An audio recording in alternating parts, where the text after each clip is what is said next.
I'm going to take that. Thank you, mate. It's all yours. You're, I think, halfway through the 12-month run of The Boy from Oz, which has been a huge success. Your dad once took you to see Peter Allen at the Entertainment Centre when it opened in Sydney, and he started crying. Why was that?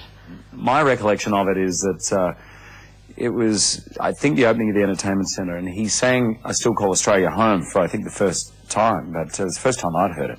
My brother and I were sitting there, and I remember feeling this hand on the top of my head, and I looked over, and there was a hand on top of Ralph's head, my brother, and we looked up, and there was Dad with his hand on our head, and he had tears in his eyes, and I think, you know, which was pretty amazing. He was a guy who'd emigrated from England. He'd been in Australia for that time probably, you know, 15 or 20 years, and so it was just one of those watershed moments, I think, for him, of realizing that he was now an Aussie. And I think, you know, that song has been around for a long time. You can't underestimate its power. I sing that song every night.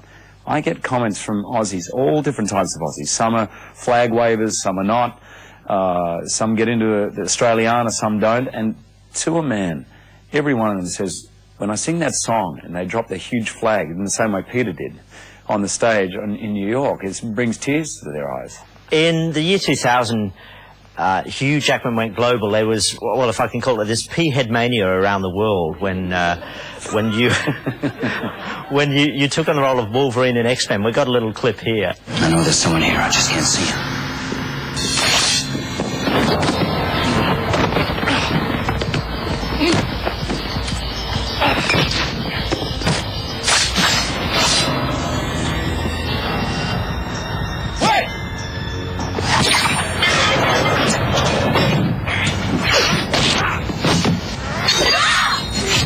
Now, I believe when Deb first read that script, she said, don't do this. She was, I didn't get the script. I got 4 pages. I think almost every actor my age in the world got these same 4 pages. And it started off with, it said, the mutant Wolverine's claws come out of his hands. And then it had the stage direction, shook, with an exclamation mark, S-H-O-O-K, exclamation mark. Deb got no further than that and said, put it down, and said, you're not doing this. I said, this is ridiculous. There you are at the National Theatre working with Trevor Nunn.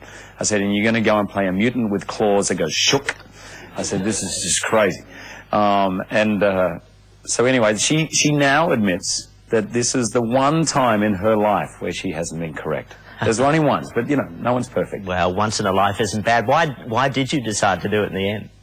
I knew of Bryan Singer, of course. The Usual Suspects, I loved that film, and that had just come out. And the script was good, but I think the people who were involved at the time were even better. And also, it was a huge risk because X-Men is the most successful comic book in the world, and your character, Wolverine, is the favourite character.